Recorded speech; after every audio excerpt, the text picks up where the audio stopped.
Hello and welcome to Sports Opinion, the weekly sports talk show on Channel 18. That is Public Access TV. My name's Dirk Keller. This is Pat White. How are you, Dirk? Glad to have you back. Good to see you again. As always. Over there is Earl Murphy, as always. And we've got a very special guest here. Phil Haddy, longtime sports information director for the University of Iowa Athletic Department, is here to grace our presence for the next couple weeks. My pleasure. Glad to have you. Glad to have you. And it's a great time to be a Hawkeye. Yes. Holy cow. It really is. It's so much fun. The men's basketball team, the women's basketball team, both had great victories last Sunday. The last 2 weekends. Yeah, last 2 weekends have been great weekends for Hawkeye sports. The wrestling team won again on the road at Nebraska. And they were either 8th or 6th ranked. I think they're 6th now. Last week they were 8th ranked. So a lot of good things happening, and I guess we want to start by talking about the Hawkeye men's basketball team, who are now ranked number 10, first time in a dozen years that's happened. And I think we were reminded Monday and when are you going to start coming to our Monday morning quarterback club luncheon? I probably need to do that. As I said before, this retirement is getting in the way of a lot of things, and it's the old line I use. Yesterday I did absolutely nothing, and I only got half done.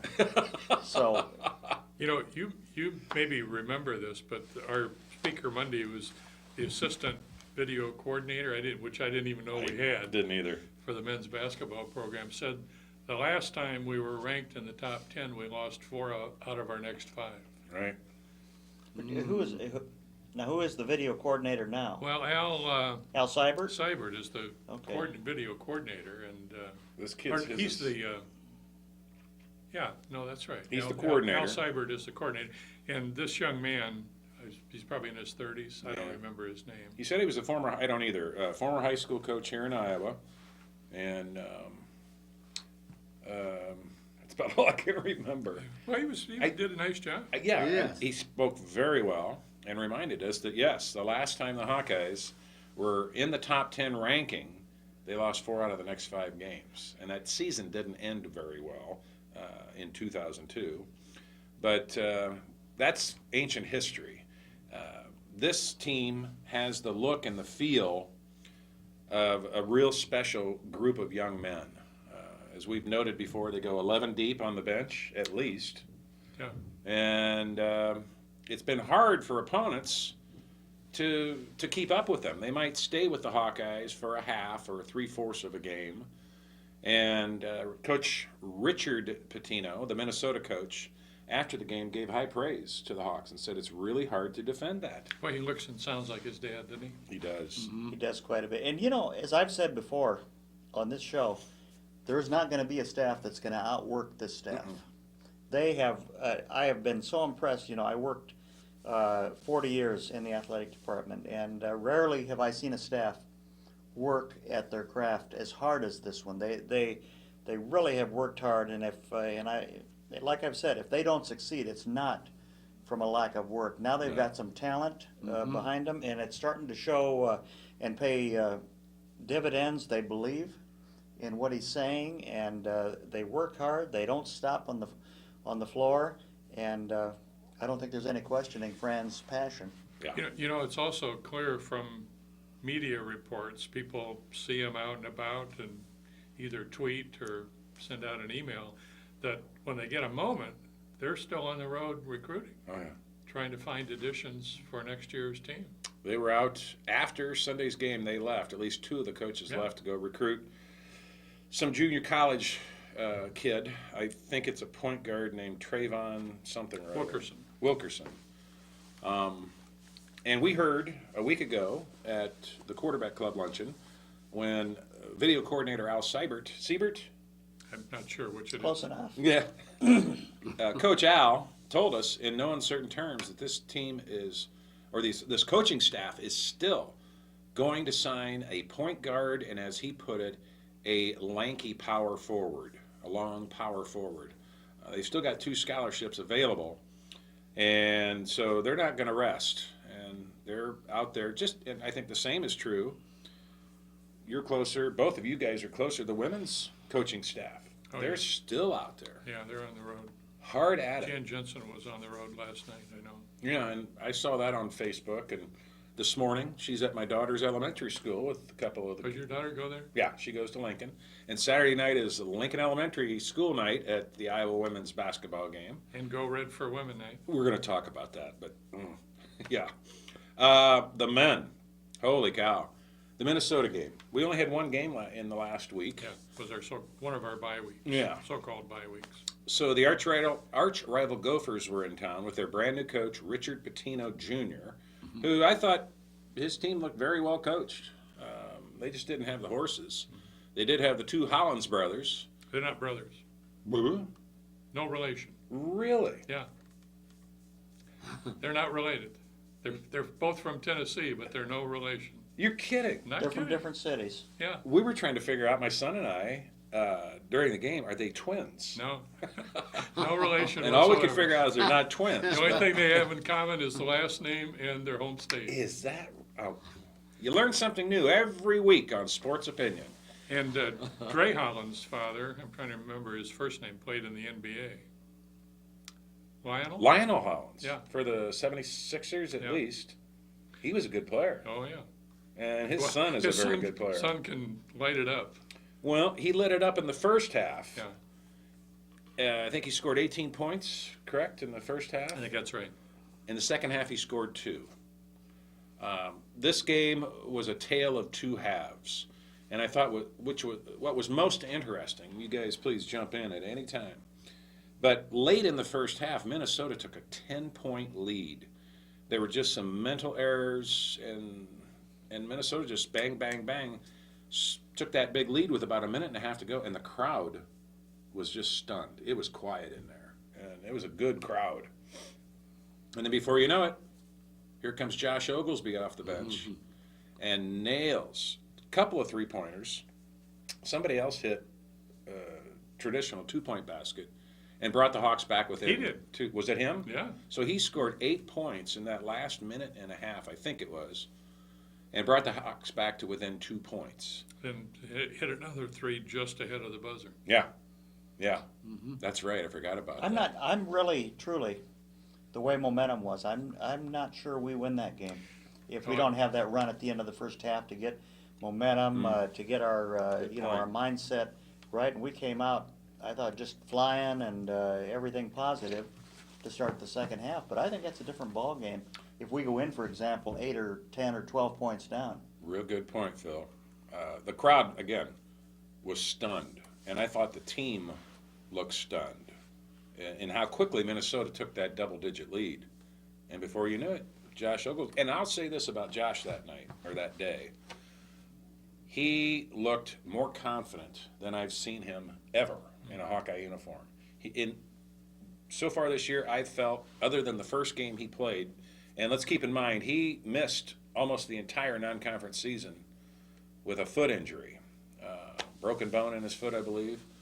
And his first game back, I think he hit his first 5 3-pointers against Arkansas, Pine Bluff, or somebody like that. And then from there on out, he looked hesitant to take the three-pointer. And that, let's make no mistake about it, Josh Oglesby is a gunslinger. He's a three-point specialist. That's what he does. It's not all he does. He's a good defender. He's a good passer. And he rebounded. Got some very important rebounds Sunday. Well, he had a renewed look in his eye. Give me the ball, I'm going to score. Well, and Fran knows that. Yep. And he wants him to keep shooting because he knows if he loses it for a couple shots or a game or even 2 games, it's going to come back. And it did. It came back big. And then That's the a good second team, half. by the way. Oh. That's a good team, Minnesota. We're going to have a real struggle Yes, up there we are. against them. You know, the Big Ten is pretty deep. Last night is another illustration. Oh, yeah. Indiana goes to East Lansing, and they're 10 points up on Michigan State Yeah. in the first half. And stayed with them right to the very last couple of minutes. Yes, they did. And then Purdue Purdue lost last Northwestern. night to Northwestern Northwestern. beat to them. Northwestern Double again. overtime. Yeah, here Double comes overtime. Northwestern. Yeah. A team the Hawks scored 90-plus points on, Right. Yeah. who ran them out of the gym. And they've done nothing but win since then. You know, I find a strong correlation with Iowa football. Because on this show in August, I don't know if you remember, you can dig up the tape, I picked them to be 8-4.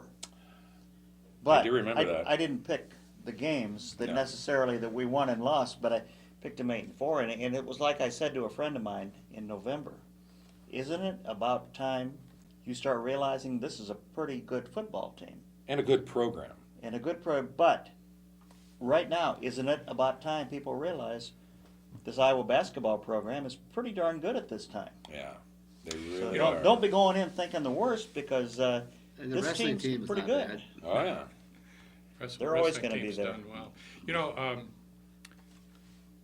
for the last 10 years, as you have watched, even during the season, but certainly when the tournament starts, the top teams around the country, it hadn't taken very long to realize we just didn't have the talent Right. at that level.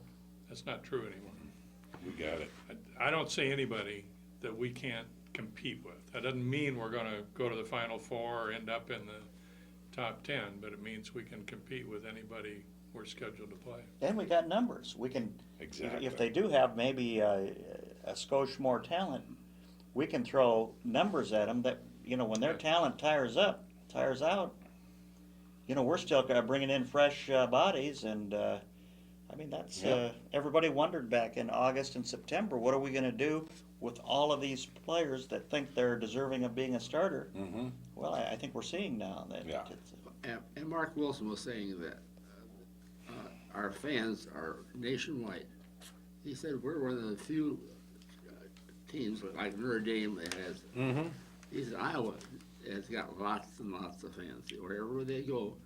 I think Phil knows that better than anybody because he's Well- been on the road with Yeah. the Hawkeyes for Yeah, 40 I know years. You You've know, seen it. they're always there, and shortly when I go down to Florida, we go watch games at an Iowa sports bar, in whatever city I'm in, and it's always crowded. Yeah. Oh, yeah. Watching the Hawkeyes, whether it be basketball, football, or wrestling, they're in there to watch Iowa, and there's a special part of the bar they usually are.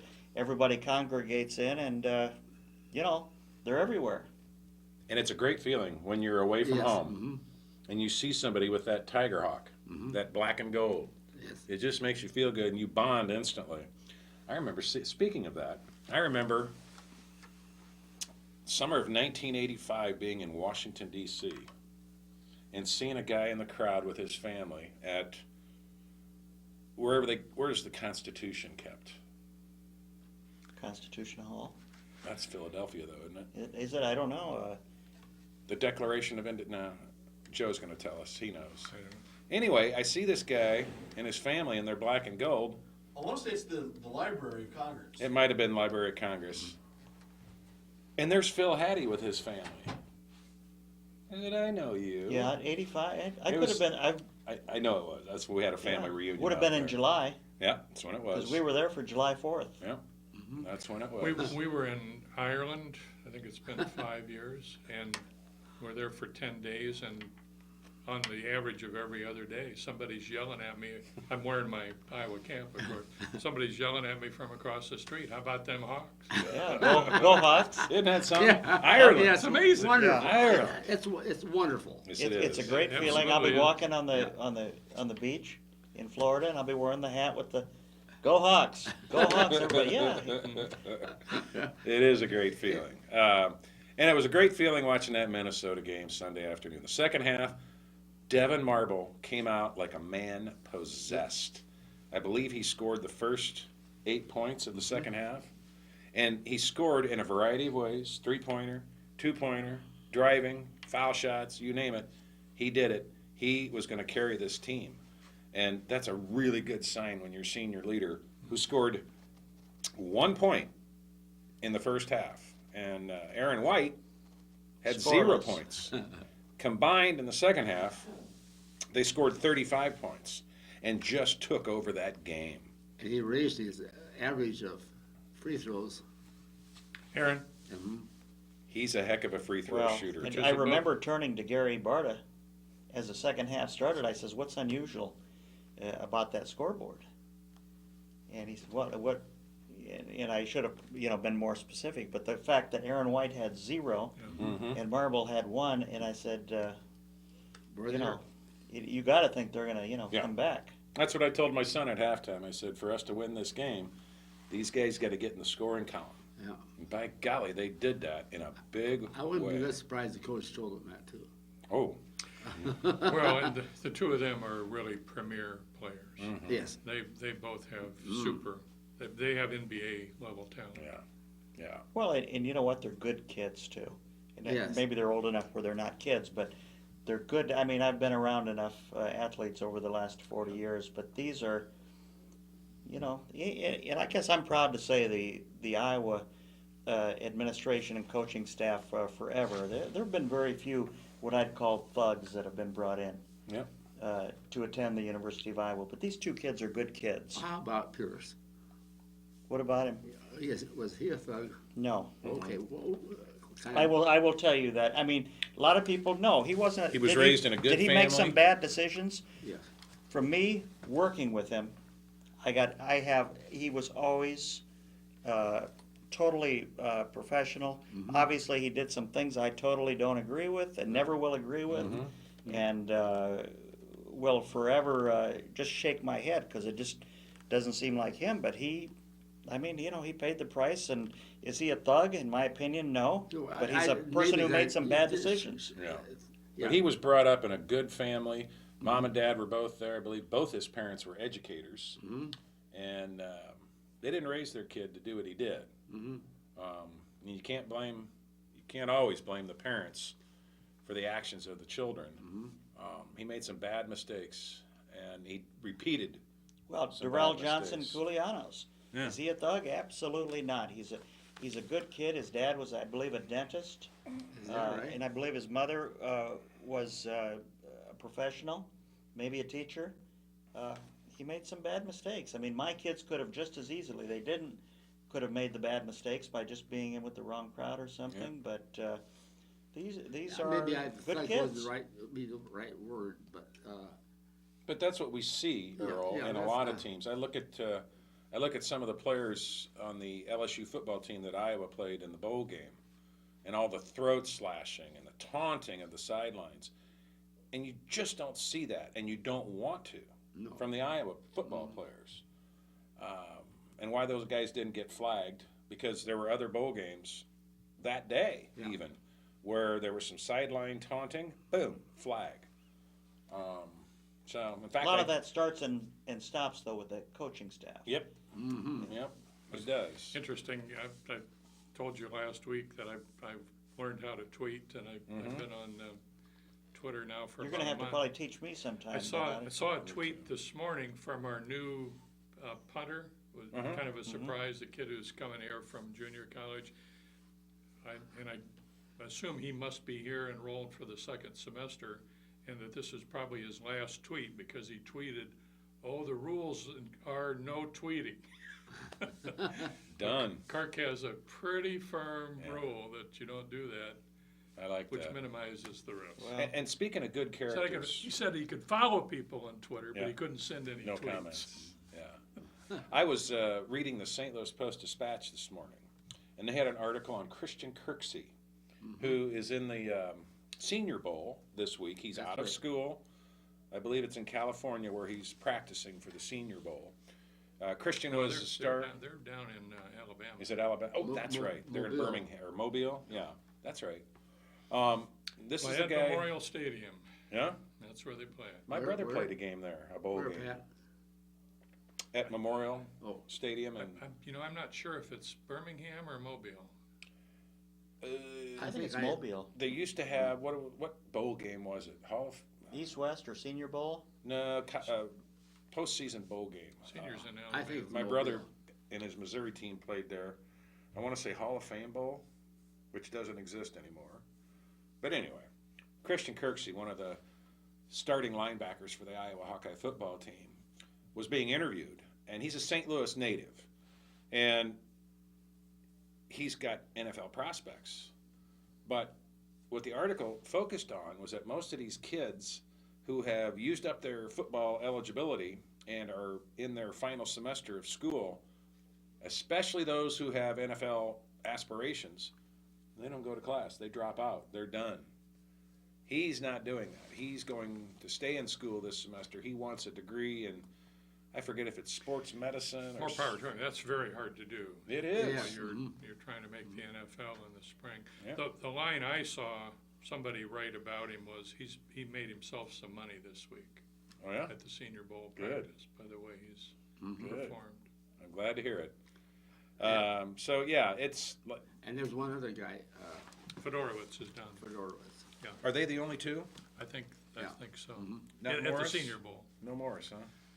I don't think he's at the Senior Bowl. Okay. He's probably in one of the James other is going to games. be one of these guys under the radar that a lot of these pro personnel people, pro scouts, will come in and he'll get his chance on what Kirk says because they value and respect his opinion quite a bit, and they'll find out when they do bring him in, they'll have no harder worker on their Yeah. team, and he'll probably make the team with no prior,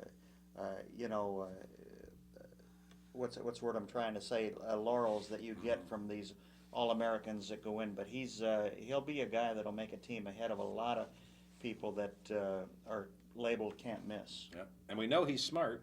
We know he works Yeah. really hard in the classroom and in preparation for games. So nobody. We talk about not getting outworked, and James is one of those guys. So, and the Senior Bowl is it Saturday or Sunday? This weekend. It is. Yeah, we know that much. It's. It would be, I bet Sunday because there's no NFL game on Sunday. could be. So I would think they'd put it there. Pro Bowl is Sunday, though. This Sunday? yeah, the All-Star games are usually on a Saturday. Yeah. Snooze. Senior Bowl historically has been on a Saturday. Has it? Well, there you go. I don't know whether it is this year or not. Well, But before we get away from men's basketball, one of the players who deserves some credit, who struggled with his shot, is Zach McCabe. He was tremendous in helping break the press. Yes, he when, was. When Minnesota came after us, bringing the ball I mean, up the court even himself. dribble. Yeah. And I forget what game it was, he threw that touchdown pass on the inbounds play a couple of games ago. He was quarterback, wasn't he, in high Yeah, school? oh yeah. All state, I he's, believe. Had 3 steals, Yeah. 3 rebounds. Zach's importance is He's- in an area that doesn't show up on the stat sheet. He plays everything. And when he gets inside, either with or without the ball, he's a banger. He's got an attitude problem. too. And this year, he's learned how to do it without fouling. That's right. He's been in foul trouble every season. Yep. But not this year. It's really, Pat, a team that's, void of any, what do we call all-stars? You got a lot of pieces. I mean, Yeah. there probably will not be an all-Big Ten player. Not even Marble. Devin Marble. Well, I mean, there's a lot of, big-time guards in the Big Ten, but you think about it a little bit. This was a pretty darn good Iowa football team. Not many all-Big Ten players there. James Morris, in our opinion, there's nobody in the country stronger, more dedicated, and has a better work ethic, but he didn't make No. first team all-Big Ten. I guess I think Devin has a good shot, but don't be surprised if there's nobody from Iowa on the first all-Big Ten team. And that's okay with me. They're going to have to prove it. And starting tonight at Michigan, this is a big game. It's another signature moment for this basketball program. You've got Devin Marble, who grew up in Michigan. He wants to have that road victory in Ann Arbor, which has escaped him so far. It's hard to win. It's hard to win on the road, but there's not a team in the Big Ten that this Iowa team can't beat. Correct. Well, I think that's true, and it's equally true that doesn't matter who it is, every Big Ten road game is tough to win. It's tough. Oh, yeah. Every one you get is a We got feather 2 in your teams. cap. And it's the best basketball conference in the nation this year, wouldn't you say? The men's. Well, we're I think it biased, definitely is top but to bottom. I would say it is. Yeah. Top to bottom, because Yeah. if you go into Penn State, Northwestern, a few of the spots they're talking about that are just maybe a little down this year, and Boy, you Ohio go in with State less joined than, the group. well, anything less than your best performance, there's a good chance you're going to come away with an L. Yeah. Even Nebraska knocked off Absolutely. Ohio State. What? Absolutely. Nebraska beat Ohio State. Knocked off Ohio State. Yeah, Was that's that- 4 straight losses for them. Unbelievable. Unbelievable. and that's not a bad Ohio State team. No. I think they were ranked a little too high when Iowa went there, but gee whiz, you know they're well coached. Minor thing to watch for in the Michigan game tonight, the younger brother of Andrew Donnell is on the Michigan squad. He's a freshman with Michigan, number 78. He'll start next year in the offensive line at one of the two guard spots or at right tackle. Really? His younger brother, who's 6'9", got recruited by John Beeline to play basketball at Michigan. He's a freshman there. He's not getting a lot of playing time, but it'll be interesting to see if he gets on the floor tonight. He certainly will play down the road. Well, now this Michigan team that Iowa's playing right now as we speak, they're ranked number 23. They've lost their best player for the year, and yet guys like I don't know how you pronounce his name, Staskis or Staskis? Yeah. Staskis. He's a 6'6" guard who I think Devin Marble's going to go up against quite a bit tonight, and this is going to be a pivotal game for not only both teams but both individual players. We talked about who from the Iowa roster might make first team All Big Ten. Tonight, I think, is a moment for each of these kids, Staskis and Marble, to define themselves. Marble's smoother. Yeah. He's smoother, but the other two have the flash, and there's 3 players on this Michigan team who will probably declare for the NBA draft this year. Yeah. And if you have that kind of talent, I mean, it's just like when we had with Tom Davis. BJ and No, the player that left after his freshman year. I'm getting a mental block right now. Ricky Davis. Ricky Davis. Yeah. I said there's absolutely no way, I and did I'll too. be darned. I thought the same thing. I thought he was nuts. I mean, and he he made made it- millions of dollars. He made it pretty big time, and I Yeah. said, this guy is Millions of totally not dollars. ready. What's he doing? He's crazy. And, I mean, somebody in the NBA is getting to him and saying, you're ready, That's right. so let's go. And I'm not sure they're doing that with any of the Iowa players, and that's why it's a credit to the coaching staff, the way they work as a unit, and the fact that the team, and it's the way they play. Well, and it kind of points out what's going on in men's college basketball these days. It's a fine line that these coaches have to walk when it comes to recruiting, because if you recruit a kid who's a one and done, who's too good, he's only going to be with you 1 year, and then he's gone. Yeah, but as Kirk Spara says about that issue, he said, I'd sure like to try it once. Yeah. And that's what Kentucky does. And do you want that? They recruit 5 players, maybe all of them out of the top 20 on the recruiting list in the country, but he knows that probably after the first year and certainly after the second, all 5 are gone. Yeah.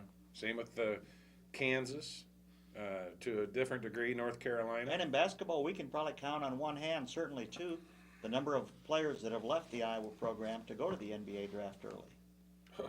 One hand's about all I can figure. Yeah, that's what. Wouldn't need the full one. Yeah. No. Like Tom Davis, he's probably one of the better coaches we've ever had. Mhm. Yeah. He had lots of victories for the Hawks. Yeah. Well, we've got players on this roster who it appears are going to be here all 4 years unless they transfer out. I don't think so. Yeah, well, you never know.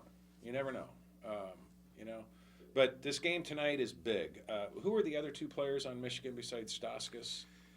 Glenn Robinson Glenn III Robinson III. and Mitch McGarry, who's not playing because Those are he the just 3 had that'll probably surgery. go pro. Yeah. There's one other, and I'm drawing a blank. McGarry's out. Robinson, the son of the former Purdue Boilermaker, who just tore up everybody they played. We have as many good players as Michigan. I think we have more good players than any team in the Big Ten. Mm-hmm. It's just a numbers game. And I'd like to think that's going to make a difference on the road when you play the Michigans and the Michigan States. They've got, each of them got 5 tough players, maybe 6 or even 7, but we've got 10 and 11 we can throw at you and wear you down. I guess I want to get back to the name of this program. Sports Opinion. In my opinion is they all have better, not all, but most have better players than us, but we have a better team. Yeah, That's a They're good coached. point. And I think that's true. As a team, I think we're better. But they may have better individual stars. You even go to the pros. Carmelo Anthony, do you want a guy like that obviously nobody enjoys playing with because he throws it up 40 times a game or something like that, and everything's me, or I. And I think we have as good a team. I think that White is one of the better basketball players we've had at Iowa. He reminds me of Chris Street. Yes. He really Hard. does. Yeah, he Hard goes, worker. Yeah. go. Has the same physical presence, the same, as Phil said, work ethic, and he's not afraid to bang. Chris was maybe a little bit more of a banger, but Aaron White's got time. He runs the floor so well. Oh. Man, he's Yes, he quick and does. smooth. My Great for his goodness. Yes, real smooth. He is. Yeah. And he's starting to get that confidence in his three-point shot. I believe he hit one against Minnesota in the second half. McCabe hit one late in the second half, and he'd been missing everything from three for the last couple games. Well, I think he was pressing a little bit. Yes. I mean, Yeah. before Oglesby came back and showed that he was on course, McCabe, I'm sure, had been told by the coaches, we need some threes from Put it you. up. He took a couple that were hurried and Yeah. Let's not forget too, this is new to these guys. We haven't been what's it been, 10 years now, we haven't been in this situation. No. And these games are big, and before we've been a decided underdog in most games the last decade. And so I think each game that we appear in, like tonight and in this coming week, it's going to become easier for them to play, to enter the game, and they'll be more comfortable with the situation, and hopefully the results will be better with every game. And then Saturday, they continue the road odyssey with an 11 a.m. start at Northwestern. We talked about Hawkeye fans going on the road. I've talked to a number of people who are going to be at that Northwestern game in Evanston. Look for a good black and gold presence there. But and the reason for 11 is they want to hit the noon slot on the East Coast. They want to get games back to back from noon till 6. That game, I think, is a pivotal game for us. Ooh. That's a road game I Yeah, think you have to absolutely. win. Absolutely is. And I look for them to do the same thing to Northwestern they did here in Iowa City, and that's dominate and just run them off the floor. Northwestern has beaten opponents with their slow down offense and their just really clingy defense. I don't think they can do that again to Iowa. They tried here in Iowa City just a couple weeks ago and got blown out. And that was the game right after the Wisconsin debacle. And that brings up another question I want to ask you guys. Do you think that the double technical on Coach McCaffrey and Madison has had a positive impact on these players since then? Because pretty much nothing but good stuff has happened after that. I don't think it's made any difference. Yeah. I think maybe it has made a difference to Fran. I think he's calmer, more controlled on purpose. But I think the players were over that quickly.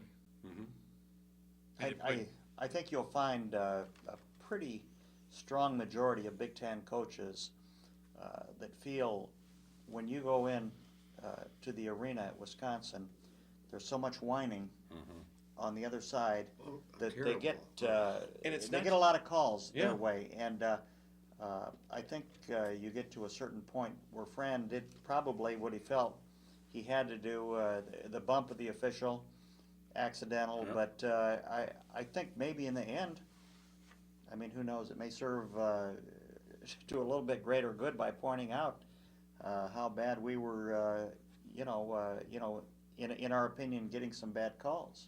And as does every team that goes into that arena. And it's not just their coach at Wisconsin, it's their players. It trickles down to the players because they will whine and protest every single call. And I'm not exaggerating.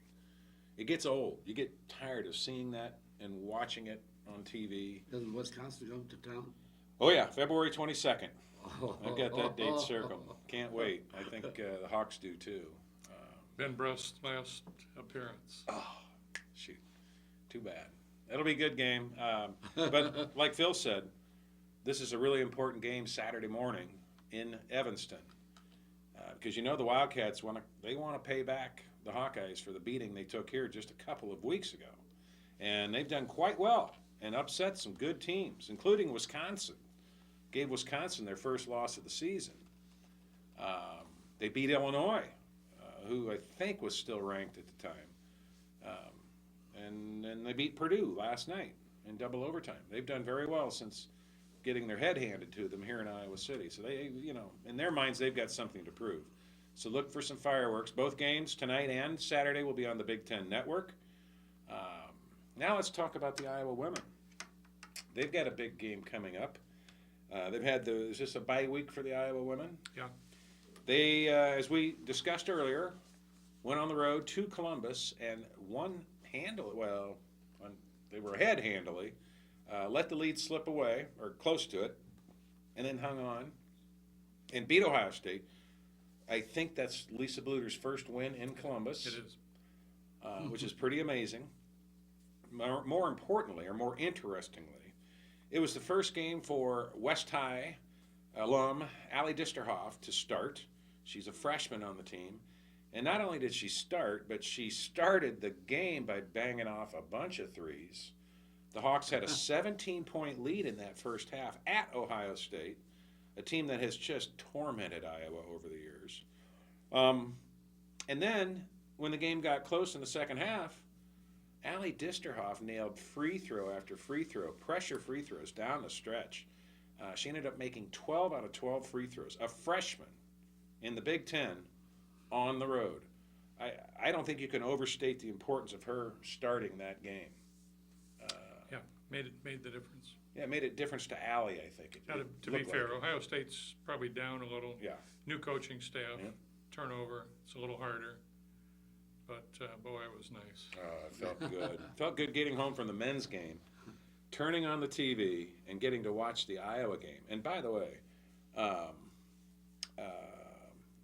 Claire Till's mom, Shelley Till, does a really good job doing didn't she color do a nice job? commentary. Yeah. She's a Facebook friend, and I just went up there and told her that was really good, especially the post-game interview with Lisa Bluter. I thought she nailed it. Man, she's good. I think she's the best color commentator the Big Ten Network has in its array of options. I like Stephanie White. She's pretty good, and she's doing some men's games. Yeah, In fact, she's I think doing she's doing our tonight. the Iowa game tonight. Yep, she is. But Shelley does a really good job. And I don't think she shows. I mean, she's got double bias to overcome. Well, I wondered if I was the Big Ten Network, I'd probably think twice about putting somebody's mother on TV. But But she's clearly shown she can do it. yeah, but If you didn't know better, She you should. wouldn't know that she has Hawkeye blood coursing through her veins, and you wouldn't know that it's her daughter playing for the Hawkeyes. I'm really impressed. Conversely, if you remember back to the Iowa-Wisconsin game, they had a former Wisconsin Badger basketball player whose name escapes me right now, and he was so biased in his color commentary. It was hard to imagine, and there was quite a stink about him. It's probably Kelly. Yes, that's who it was. Is it Mike Kelly? He was terrible, terribly biased, and Who was he for? Wisconsin. He played for Wisconsin, Okay. and his bias was so clear. There were some blatant referee calls that in replay showed, that was a bad call. And he would sit there, if it went against Iowa, he'd stick up for the refs. That was a good call, and was just blind to some of the reality that was being shown. Again, I think Shelley Till does a great job. And, while we're talking about the Tills, can I just take a minute to give Claire Till some credit here? Her playing time is now as a backup center, which is totally out of position Oh. for her.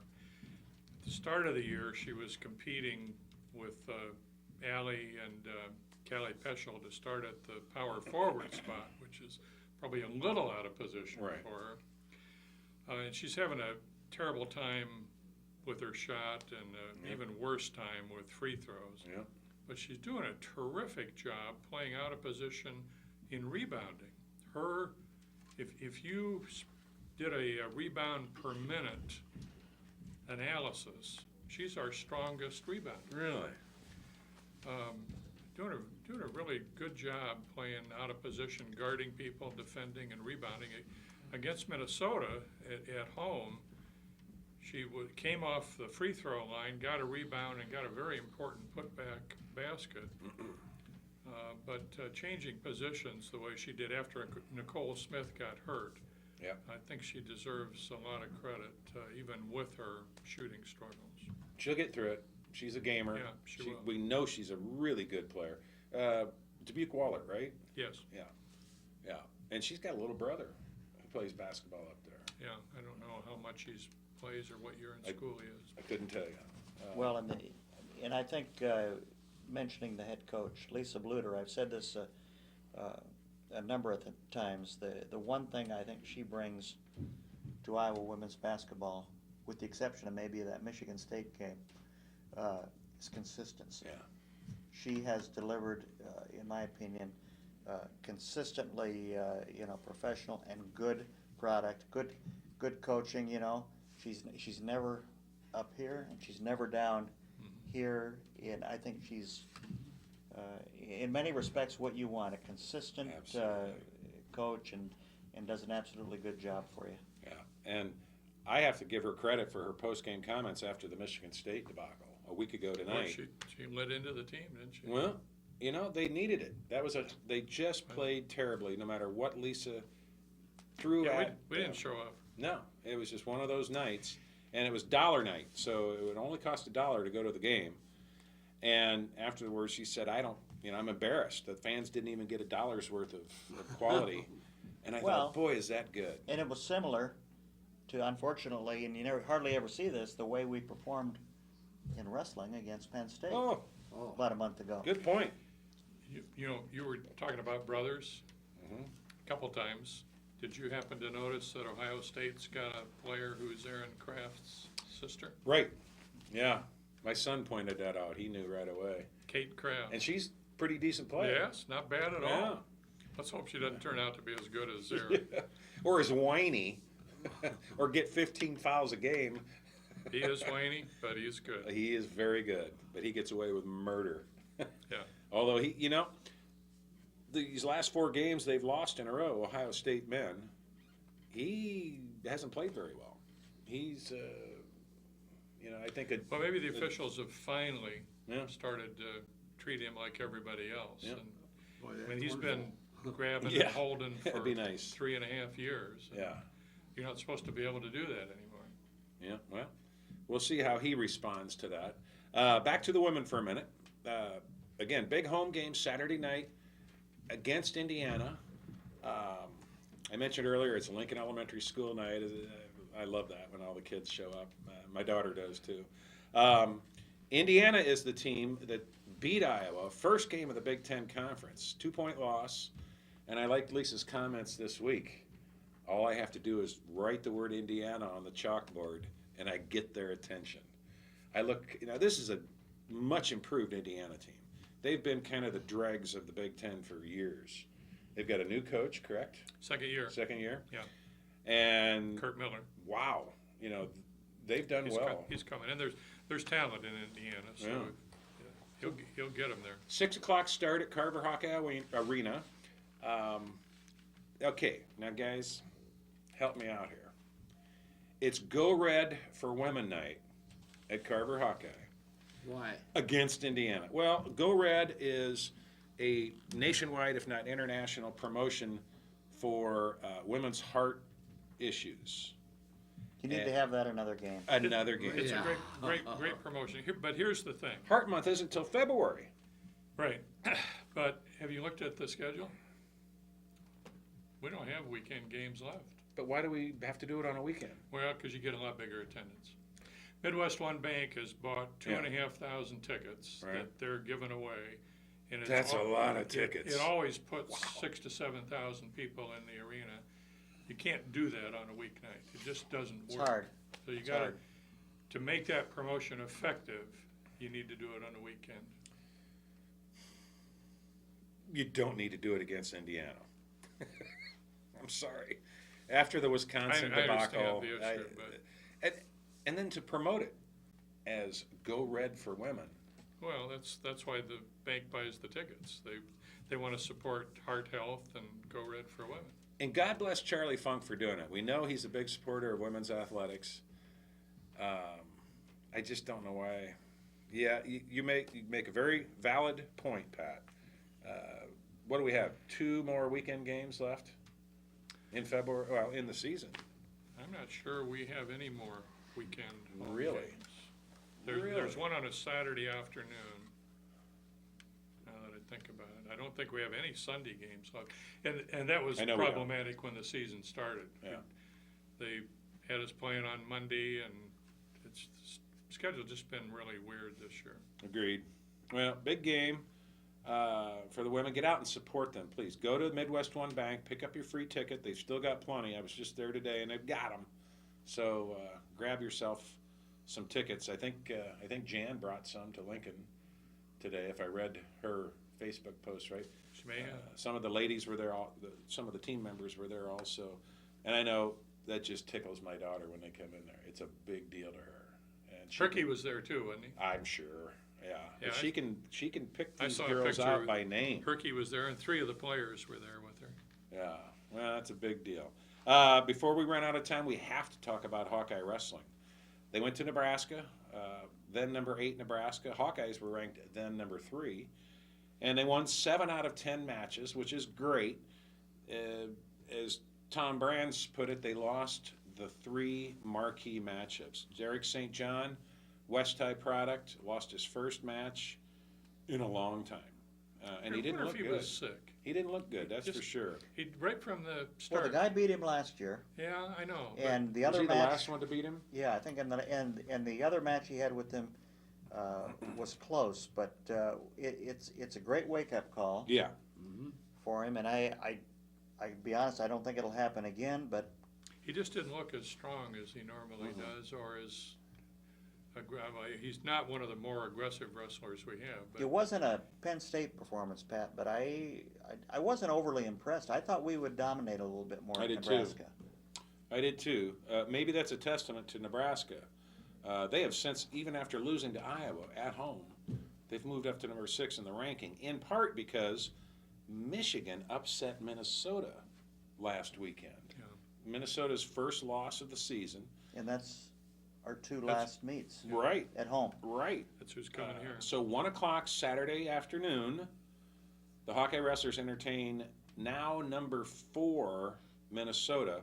Iowa has moved up 1 notch in the rankings to number 2, and this is going to be a tricky wrestling meet because it's not a good matchup for the Hawks. If Well, last week they were number 1, mhm. Minnesota. So I mean, it's obviously a good team. There's always the Jay Robinson rub, and he's an outstanding coach. He's won a He number is. of national titles, and there won't be the crowd there was for Oklahoma State, but there'll be a good crowd, probably 8, 9, 10,000, and You could be working the PA. I will. Yeah. This it's a meet we definitely can lose. Oh, yeah. I'll say that we definitely can lose this meet. I was reading some things online, and it looks like Minnesota's favored in 6 of the 10 matches. For a number of, it depends on which Minnesota team shows up. I think it's one of the Dardanes. One of their top wrestlers sat out the Michigan meet, and I think one before that with an undisclosed either illness or injury. We'll see if he shows up Saturday. That's going to be a difference maker. It's also going to be interesting to see if Ethan Lofthouse is back in the lineup this weekend. His opponent at is 184, correct? Right. Ethan. His opponent for Minnesota is really good, and the 2 of them match up well. Ethan's done well against him before, but I really like Sammy Brooks. How about this kid? He's doing well, and he's doing what they expected him to do. My guess is on Lofthouse, if he will weigh in, just guessing Mhm. at this point, and it may depend on what the score is at that time, whether he wrestles or not. I mean, everywhere, you're gonna see that, it's a great meet, Oh, yeah. to go to this week, cause there's ranked, wrestlers going against each other in just about every, weight class. Yep. And, even the heavyweights, a two-time Yep. national champion for Minnesota. And ours is ranked, I think, number 3, Mm-hmm. right now. So, I mean, if it comes down to the heavyweight match, assuming they start at 125, I Yeah. mean, that's, And I wanted to ask you about that, Phil. Correct me if I'm wrong, but isn't Jay Robinson one of those guys, at least when he comes to Iowa City, he insists on drawing the weight out of the bag to see what weight we start at? he could, I'm not sure about that. I mean, that is the rule. He's done that while McDonough was wrestling. It'll be interesting to Yeah. see if he continues that pattern. And we still have a I've- good 8, I've assumed that 25. McDonough was the reason. He didn't want to start the meet with McDonough. He's really improved, hasn't he? Who's that? The 125 pounder. Well, Well, they're freshmen Yeah, in we- there, yeah. and I know. but they were good from the start. Maybe not as good as Mike McDonough was back then, no. but Matt McDonough. Matt, I'm thinking of his dad, Mike. Yeah, I don't think Mike, I don't know if he was a 125 No, pounder. I no, don't he think wasn't. so. I believe he was like at the time was 134. Yeah. But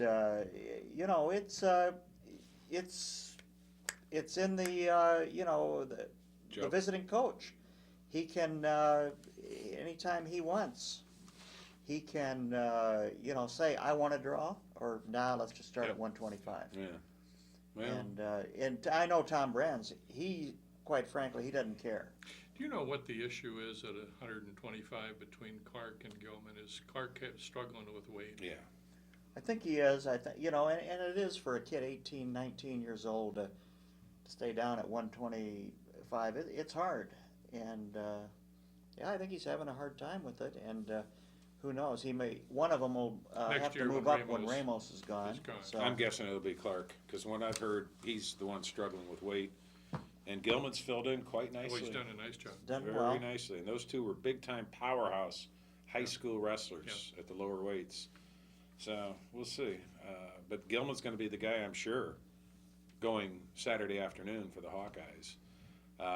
This is one of the last chances you're going to get to see Tony Ramos wrestle on the Matt and Carver Hawkeyes. So if you get a chance, get out there and support the Hawks. And let's see what kind of crowd we can draw for the Gophers. It's a big rivalry, and these are two really good programs. And somebody mentioned Jay Robinson earlier, former Hawkeye assistant wrestling coach, who went up to a dormant program and just not only turned it around, but has created a monster. He's got kids in Minnesota flocking to his wrestling camps and Well, he runs believing in ads in him. Iowa. Yeah, he does. I mean, Even on Iowa wrestling meets, yeah. he's running ads. Isn't that something? Yeah. Yeah. So this meet on Saturday will be on the Big Ten Network. But if you can, get out and support the Hawks. It's supposed to get warmer starting Friday. Boy, we're in for it's been a rough, What's Minnesota's rough record? winter. They are 7-1 overall and 4-1 in the conference. Okay. And they're ranked number 3 now. Who beat them? Michigan, that was considered a pretty big upset. Huge last week. upset. Yep. Yep.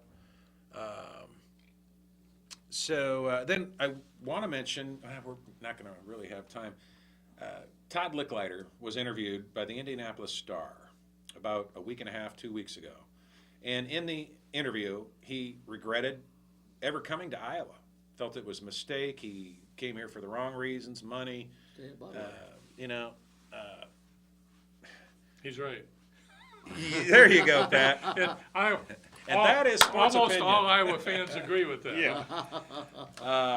I thought Pat Really good, Hardy Pat. wrote a really good rebuttal in the Press Citizen this week. It's a little harsh. It was a little Yeah. harsh, but I thought he made some good points in that, Todd Lickliter denied a lot of the issues that caused his demise, and most of it was self-imposed, if you will. We've learned since he left that he really wasn't a strong recruiter and disdained, rightfully or wrongly, the AAU industry of basketball But players. don't forget, he recruited Devin Marble. Yeah, he reminded us of that. And Ben Brust. Now, Fran had to re-recruit him.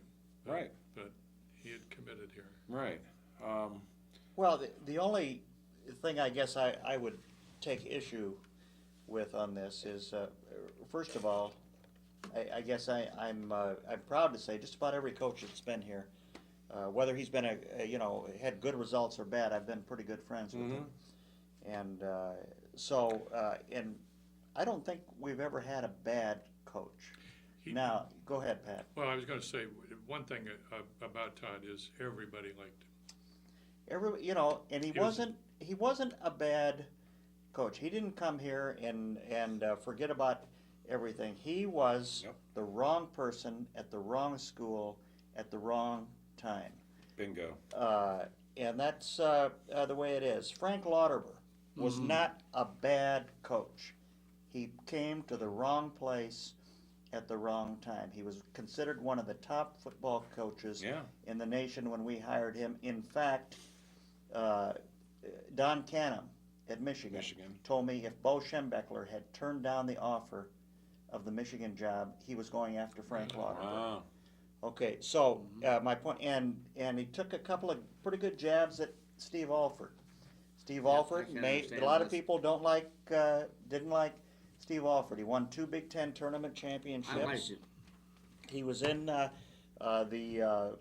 NCAA tournament. What I'm saying is he was a pretty good coach, and and like I said, Todd Lickliter, he's at Marion College now. Is that a Division III?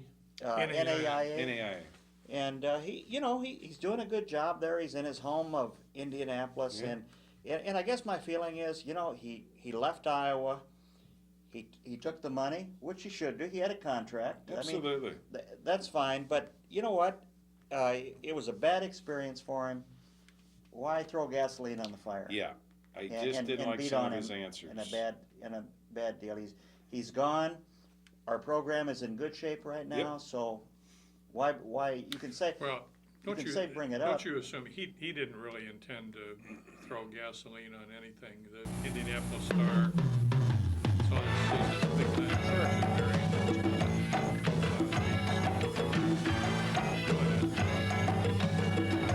It brought a lot of Hawkeye fans. Some of the things he said. And you know what, Pat? It wasn't afterwards. Quite frankly, I can say this. Now it's 6 months after he got here. We're gonna fight. He says, you know what? I've made a gigantic mistake. Oh, 6 months before he ever coached a game here. wow. He said, I've made a gigantic mistake, and he knew it at the time. Who's and this? Todd Lickliter. Oh, Yeah. okay. And so Who's that? that's says something about it, right there. And he's not changing his story. He said right then, he says, I came in. He says this amount of money, whatever it was flashed in front of me. I'd never heard or seen that much in my life, and I said yes. Why wouldn't you? Yeah, and not realizing, sometimes less is better. Did you have trouble with the Indiana coach that came to Iowa? Bobby Knight? No. Steve? Oh, Steve Alford. Steve Alford? No, I never had a bit of trouble with him. never had a problem. In fact, I still talk to him on the phone Yes. now, and he's, like I said, a lot of people thought he was arrogant, and this and that about him. They obviously the thing that's always hung on his back like an anchor is the Pierre Pierce situation, and that's not good. But Well, we're going to have to save it for another day because we're out of time, and I'm sorry to cut you Next- off. But next Wednesday. we'll revisit that next week when we have Phil Haddy and Pat White, along with Earl Murphy and myself, Dirk Keller, back on Sports Opinion every Wednesday night at 7 p.m. on Channel 18, every Sunday night at 6 p.m. on Channel 18. Until then, thanks for tuning in, and remember this: either you're a Hawk or you're not. Go Hawks!